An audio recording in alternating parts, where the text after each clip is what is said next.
चक्रवर्ती मेरे साथ जुड़े हैं फोन लाइन पे। मलय, हाय, गुड इवनिंग, कैसे हैं आप? जी नमस्कार, मैं बहुत अच्छा हूँ। आपको भी धन्यवाद। नमस्कार। अपना आप सवाल। कैसी हैं कविता जी? मैं बिल्कुल ठीक हूँ, थैंक यू अपना सवाल हमें भेजने के लिए। मलय, बताइए कैसे आपकी सहायता कर सकते हैं आज? जी, मैंने जो अपना सवाल भेजे हैं, क्या ये सही है? मतलब जो मैंने इन्वेस्टमेंट किए हुए हैं ओके। और हेलो। ओके, जी जी, 12,000 आप निवेश कर रहे हैं 4 फंड्स में और 40,000 का एक मुश्त निवेश हाँ, 40 आपने। हजार का हाँ 2 फंड में किए हाँ हैं। हाँ। मतलब एक मुफ्त निवेश है, जैसे कि आपका एक वैल्यू डिस्कवरी फंड है और निप्पॉन इंडिया मल्टी कैप में। मतलब जब भी मेरे पास कुछ ना कुछ आता है, तब मैं इसमें आप डाल देते हैं? डाल देता हूँ। और वो जो एसआईपी ठीक है। चल रहा है, तो वो चल ही रहा है। कितने साल तक करेंगे मलय इन्वेस्टमेंट? जी, मैं करीब 15 से 20 साल तक। ओके, चलिए, टाइम होराइजन आपका और अच्छा है। कविता जी, क्या मुझे जी गाइड कर जी। सकेंगे कि मतलब अभी मैं हाँ, लमसम कर कर मतलब क्या कर सकता हूँ? मतलब अच्छा, ये क्या लमसम और सही समय एसआईपी है? दोनों का, मतलब लमसम और एसआईपी दोनों का ड्यूरेशन 15 साल है ना? हाँ जी, दोनों का 15 साल है ना? ठीक है। और 15-20 एसआईपी भी आपकी हो चल सकता रही है। है 15 से 20 भी हो सकता है। चलिए, बहुत अच्छी बात है। फ्लेक्सी कैप एचडीएफसी का, आईसीआईसीआई प्रू का कौन सा है? लार्ज एंड मिड कैप है। टाटा का large and small mid cap cap. है। निप्पॉन इंडिया का मल्टी कैप है। और लमसम आपने कहा कहाँ पर है, कहा? अम, वो ICICI Pru value value discovery discovery. Fund में 40,000 ठीक है। और और निप्पॉन निप्पॉन इंडिया के मल्टी मल्टी कैप कैप में में। भी 40,000 ठीक है, अलग से। चलिए ठीक है, बताते हैं आपको अब क्या करना चाहिए। रिक्वायरमेंट क्या होगी इस पूरे इन्वेस्टमेंट से? क्या क्या आप इस इन्वेस्टमेंट को कमाता हुआ देखना चाहते हैं? ठीक है, शादी के लिए और रिटायरमेंट में अगर कुछ हो जाए। नहीं, मैं सुन नहीं पाई, कुछ फिगर कही थी आपने पहले? नहीं, कुछ फिगर नहीं कहा था। मतलब क्या 1 करोड़ बन सकता है इससे? एक पर्याप्त होगा क्या 1 करोड़? नहीं, इसके अलावा मेरे पास एनएससी है, फिर केवीपी किए हैं। चलिए ठीक है, ओके, बताते हैं क्या करना जी चाहिए। हेमंत सर, क्या सलाह होगी? देखिए कविता, दो तीन इंपॉर्टेंट चीजें हैं यहाँ पे। एक तो उन्होंने जैसा भी क्लेरिफाई किया कि उनकी जो टाइम होराइजन है वो 15 साल है, जो आई थिंक काफी अच्छा समय है के पास इक्विटी से सही मायने में फायदा उठाने का। तो आई थिंक दूसरी बात, अपनी इन्वेस्टमेंट जो कर रहे हैं वो एसआईपी से इन्वेस्ट कर रहे हैं, जो बहुत ही अच्छा तरीका है ओवर एक लॉन्गर पीरियड। अगर आप इन्फ्लेशन को बीट करना चाहते हो और वॉलेटिलिटी का इम्पैक्ट आपके पोर्टफोलियो पे कम करना चाहते हो, तो I think in terms of strategy बिल्कुल सही है। ब्रॉडली मैं कहूंगा इनकी फंड सिलेक्शन भी काफी अच्छी है। जो कैटेगरीज इन्होंने चुनी है, इनके पास एक फ्लेक्सी कैप फंड है, large cap fund, large and mid cap and multi cap और एक small cap fund. I think सारी के सारी कैटेगरीज बहुत ही अच्छी हैं और उन कैटेगरीज में जो उन्होंने फंड चुने हैं वो भी अच्छे हैं। तो आई थिंक वो तो डेफिनेटली कंटिन्यू कर सकते हैं। सिर्फ एक ही फंड मुझे लगता है जो इनके पास वैल्यू डिस्कवरी फंड है आईसीआईसीआई का, वो भी एक लॉन्ग टर्म पोर्टफोलियो में हो सकता है, अच्छा फंड है वो। बट मुझे लगता है कि एक जो कैटेगरी मिसिंग है, अगर हम एक ब्रॉड डाइवर्सिफाइड पोर्टफोलियो बना रहे हैं पहले, तो मुझे लगता है मिड कैप एक ऐसी कैटेगरी जो मिसिंग है। तो मेरे हिसाब से अगर वो वैल्यू डिस्कवरी की जगह में एक अच्छा सा मिड कैप ले लें अपने पोर्टफोलियो में, चाहे वो इन्वेस्को मिड कैप हो या मोतीलाल ओसवाल मिड कैप हो, दोनों में से कोई भी एक फंड ले लीजिए आप, वो अपने पोर्टफोलियो में रखिए instead of value discovery.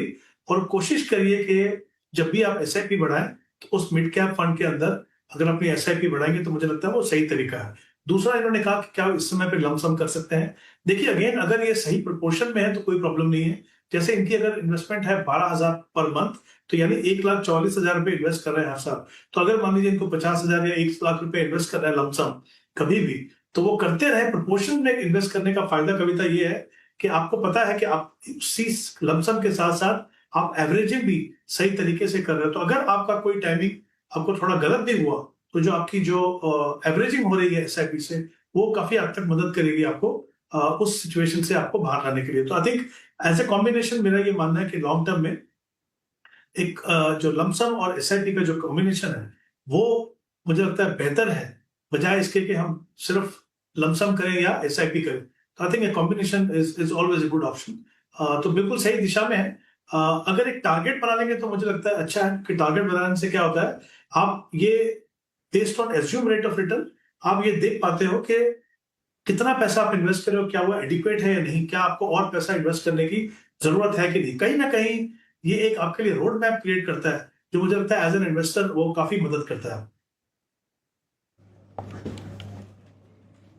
Malay, कोई सलाह आपको और चाहिए हेमंत जी से? हाँ नहीं, ठीक ही बताए उन्होंने, मतलब आपने जो सलाह दिए हैं तो मुझे अच्छा लगा। तो मैं ओके। उससे निकलकर, मतलब ICICI pro value discovery fund से निकलकर मोतीलाल मिड कैप में जी। चेंज कर सकता हूँ, मतलब जा सकता हूँ। Okay, all the best Malay. आगे बढ़ते हैं, राजेंद्र जी का सवाल लेंगे, फोन लाइन पर हमारे साथ है। राजेंद्र जी नमस्कार, आपको मेरी आवाज़ आ रही है? हाँ नमस्कार मैडम जी, मैं राजेंद्र सिंह कहाँ से बोल रहे हैं सर? राजस्थान से। ओके, लक्ष्य है 1 करोड़ का SIP 17,500 स्टेप अप कर सकते हैं 10 से 15%। बेटी के लिए निवेश प्लान है, पढ़ाई और शादी के लिए 30 लाख 70 लाख रुपए। NPS में 30 लाख चल रहा है, GPF 7,000 रुपये जाता है। कुछ फंड्स हैं आपके जो आप हमें आपने शेयर किए हैं, जिनमें आप निवेश कर रहे हैं। Axis mid cap, Canara Bank का large cap, SBI contra, SBI Magnum mid cap, Parag Parikh का फ्लेक्सी कैप भी आपके पास है। ओके राजेंद्र जी, कुछ और डिटेल्स आपको ऐड करनी है अपने सवाल में कि इसी को लेकर हम आगे बढ़ सकते हैं? हाँ, मंथली GPF मेरा 7,000 रुपए का चल रहा है और जी, वो डिटेल है।